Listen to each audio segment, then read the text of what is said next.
What about Jenni, from your point of view? You must have come across other conventional approaches to dealing with hypermobility, and you might have an opinion on things other than strength and stability training.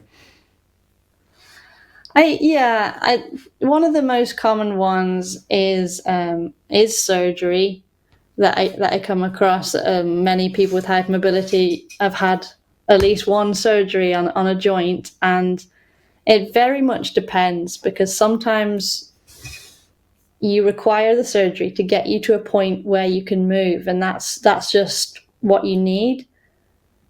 It's just for me, everything is a means to an end. It's a way to get you moving, because that's everything else feels like a fairly temporary fix in many ways. There's a lot of like dealing with inflammation as it comes up, dealing with injuries as they happen. But for the rest of your life, you're going to be moving, you're going to be lifting stuff, picking stuff up, putting things down, moving yourself around, all this stuff. So all the treatments that are available, such as surgery, managing inflammation, with heat and all these things that you get recommended, are necessary sometimes. As much as I feel like surgery should always be the last option, sometimes it is. Well, I'm surprised actually, Jenni, in your case. So you said you've had 4 dislocations of a shoulder, but you've not gone down a surgical route to try and tighten that shoulder up.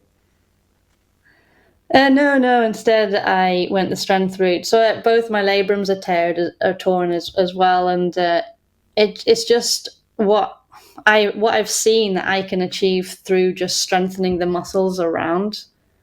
It didn't feel like the cost of surgery was worth it, because that's a trauma to your body as well. There's a lot of scar. I've had surgery on my ankle when I used to like roll it all the time and stuff. So I had surgery there just to clean up scar tissue, nothing drastic. And the surgery itself left me with more pain than pre-surgery. So from that, and that was just my personal experience. So from that point on, I was like, right, I'm going to see what can I do myself before I go down that route again. And it was, it was hard. And Tom will attest to that I was sometimes in tears at the gym because of how boring, painful, long it was.